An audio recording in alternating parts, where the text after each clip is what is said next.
नमस्कार शेतकरी मित्रांनो, शेतकऱ्यांना पीक विमा मंजूर झाला असेल आणि तो 1,000पेक्षा कमी मंजूर झाला असेल तर त्या शेतकऱ्याला 1,000 रुपयापर्यंतची मदत देण्याची तरतूद आहे। आणि त्यानुसारच ज्या ज्या शेतकऱ्यांचं रब्बी हंगाम 2023-24 मध्ये जे नुकसान झालं होतं अशा शेतकऱ्यांना प्रधानमंत्री फसल विमा योजनेअंतर्गत पूरक अनुदान म्हणून पीक विमा कंपन्यांना निधी वितरित करण्यात येणार आहे। आता मित्रांनो, यामध्ये ज्या काही कंपन्या येतात या कंपन्यांमध्ये किती शेतकऱ्यांना ही रक्कम मिळणार आहे त्याबद्दलची सविस्तर माहिती आपल्याला आजच्या या व्हिडिओमधून घ्यायची की त्यावेळी ज्या ज्या शेतकऱ्यांना पीक विमा वितरित करण्याचा काही किंवा त्यांचा काही थकबाकी राहिलेला असेल अशा शेतकऱ्यांना पीक विमा मिळणार आहे। मात्र तो अगोदर कंपन्यांना वितरित केला जाईल जो राज्य हिस्सा आहे तो, आणि राज्य हिस्सा कंपन्यांना वितरित केल्याच्या नंतर तो शेतकऱ्यांना वितरित होऊ शकतो। आणि त्याचबद्दलची सविस्तर माहिती आपल्याला आजच्या व्हिडिओमधून बघायची आहे की मित्रांनो, हा कोणकोणत्या शेतकऱ्यांना कोणकोणत्या कंपन्या अंतर्गत म्हणजे तुमच्या जिल्ह्याला जी कंपनी असेल त्या कंपनी अंतर्गत किती शेतकऱ्यांना मिळणार आहे त्याबद्दलचा इत्थंभूत शासन निर्णय आलेला आहे आणि तो शासन निर्णय आपल्याला बघायचा आहे।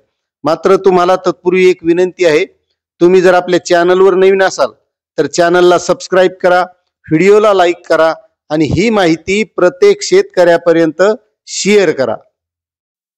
प्रधानमंत्री फसल विमा योजनेअंतर्गत पूरक अनुदान या योजनेअंतर्गत प्रधानमंत्री पीक विमा योजना रब्बी हंगाम 2023-24 करिता 3,99,37,009 रुपये इतकी रक्कम विमा कंपन्यांना वितरित करण्यासाठी मान्यता देण्याबाबत असा हा शासन निर्णय दिनांक 26 सप्टेंबर 2025 रोजी निर्गमित करण्यात आलेला आहे। आता यामध्ये दिलेला आहे की लाभार्थी शेतकऱ्यांना पीक विम्याच्या परताव्यापोटी नुकसान भरपाई रक्कम 1,000 पेक्षा कमी येत असल्यास किमान रक्कम 1,000 अदा करण्यास संदर्भात असं प्रस्तावनामध्ये दिलेला आहे। आणि यानुसार शासन निर्णय असा आहे, प्रधानमंत्री विमा योजनेअंतर्गत पूरक अनुदान या योजनेअंतर्गत कृषी आयुक्तालयाने संदर्भ क्रमांक 5 येथील पत्रान्वये प्रस्तावित केल्यानुसार प्रधानमंत्री पीक विमा योजना रब्बी हंगाम 2023-24 करिता स्तंभ क्रमांक 8 मध्ये नमूद केल्याप्रमाणे उर्वरित राज्य हिस्साकरिता एकूण 3,99,37,009 रुपये इतकी रक्कम आयुक्त कृषी यांना खालील प्रमाणे वितरित करण्यास शासनाची मान्यता देण्यात येत आहे। आता यामध्ये कोणकोणत्या कंपन्यांना वितरित केल्या जाणार आहे आणि या कंपन्या आपल्या जिल्ह्याला होत्या का, म्हणजेच रब्बी हंगाम 2023-24 मध्ये आपल्या जिल्ह्याला ही कंपनी होती का हे सुद्धा महत्त्वाचं आहे। आणि त्यामध्ये किती शेतकरी पात्र होते, तर यामध्ये भारतीय कृषी विमा कंपनी 25,537 शेतकरी पात्र आहेत। Cholamandalam MS general insurance company 1,295 शेतकरी पात्र आहेत। HDFC Ergo general insurance company 19,832 शेतकरी पात्र आहेत। ICICI Lombard general insurance company 82 शेतकरी पात्र आहेत।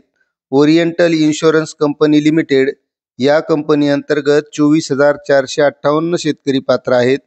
रिलायन्स जनरल इन्शुरन्स कंपनी अंतर्गत 4,687 शेतकरी पात्र आहेत। SBI जनरल इन्शुरन्स कंपनी अंतर्गत 14,306 शेतकरी पात्र आहेत। युनायटेड इंडिया कंपनी लिमिटेड अंतर्गत 819 शेतकरी पात्र आहेत। Universal Sompo general insurance company limited अंतर्गत 310 शेतकरी पात्र आहेत। असे एकूण 91,326 शेतकरी या पूरक अनुदानास पात्र आहेत।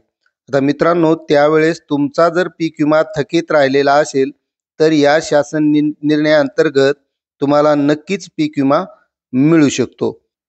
या शासन निर्णयाबद्दल तुम्हाला काय वाटते नक्कीच कमेंट करा। चॅनलवर नवीन असाल तर सबस्क्राइब करा, व्हिडिओला लाईक करा आणि प्रत्येक शेतकऱ्यापर्यंत ही माहिती शेअर करा। धन्यवाद।